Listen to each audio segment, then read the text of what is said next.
আসসালামু আলাইকুম সবাইকে। আশা করছি সবাই ভালো আছেন। আমি ফাহমিদা চলে আসলাম নতুন একটি রেসিপি নিয়ে। আজকে আমি বানাবো ফ্রুট ডেজার্ট। তাহলে শুরু করা যাক। আপনারা সবাই সাথে থাকুন এবং এনজয় করুন এবং অবশ্যই এটা ট্রাই করবেন বাসায়। যেহেতু আমি আজকে ফ্রুট ডেজার্ট বানাবো, তো আমি কয়েকটি ফ্রুট নিয়ে নেব। 4 ভাগের 1 ভাগ আম নিয়েছি, কয়েকটি আঙ্গুর ফল নিয়েছি, 2টি কমলা নেব, 1টি কলা নেব এবং 1টি আপেল নেব।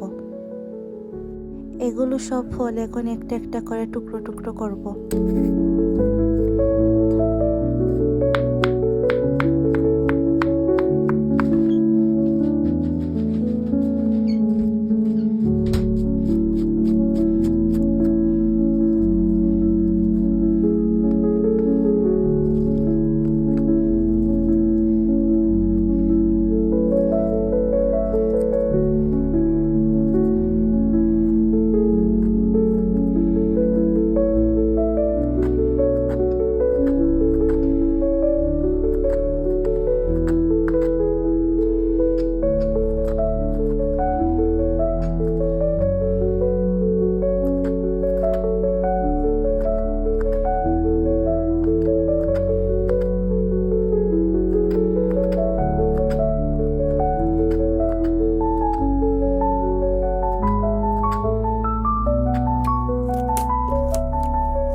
তো এই তো ফলগুলো সব কাটা হয়ে গেছে।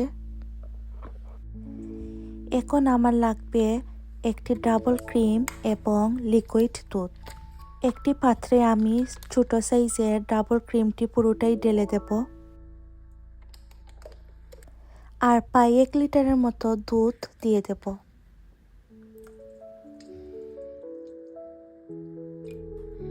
আপনাদের টেস্ট অনুযায়ী চিনি দিয়ে দিবেন। আমি এখানে 2 চামচ দিয়েছি চিনি, আপনারা বাড়িয়ে বা কমিয়েও দিতে পারেন।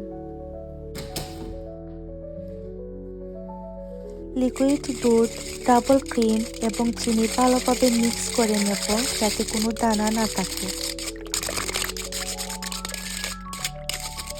মিক্স হয়ে যাবার পর এখন আমি এক এক করে সব ফ্রুটস ঢেলে দেব। তারপর এগুলো সবকে ভালোভাবে মিক্স করব। তাহলেই রেডি হয়ে যাবে ফ্রুট ডেজার্ট। আপনারাও বাসায় এটা ট্রাই করে দেখতে পারেন। আমি টিকটকে ঢুকলে শুধু এই রেসিপি পাই, তাই আমিও বাসায় ট্রাই করলাম। আর হ্যাঁ, এটা অনেক টেস্টি হয়েছিল। ভিডিওটি ভালো লাগলে একটা লাইক করবেন এবং কমেন্ট করবেন আর সাবস্ক্রাইব করে আমার পাশে থাকবেন। আর কী ধরনের রেসিপি চান আমাকে জানাবেন। আল্লাহ হাফিজ।